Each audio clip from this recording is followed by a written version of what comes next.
Why India banned 59 Chinese application.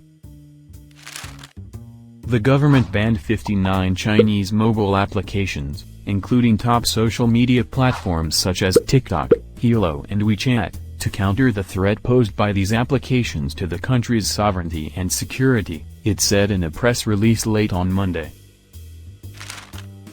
Shareit, APUS Browser and shopping app Club Factory are among the other prominent apps that have been blocked amid rising tensions between India and China following clashes at the border 2 weeks ago. The government said the applications are engaged in activities prejudicial to sovereignty and integrity of India, defense of India, the security of the state and public order.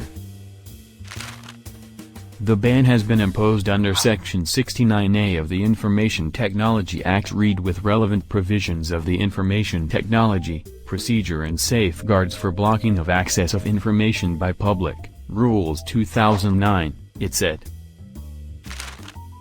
The government also cited complaints about data on Indian users being transferred abroad without the author. From a tactical perspective, it puts enormous economic pressure because these apps were heavily reliant on Indian markets. From a legal perspective, it is sound because grounds like national security are difficult to challenge in a court of law, said Santosh Pai, partner at Link Legal, who tracks Chinese investments in the country.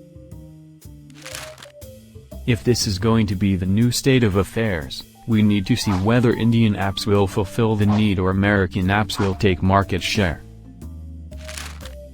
I have mentioned all the 59 application names below in comment box. Thanks for watching the video.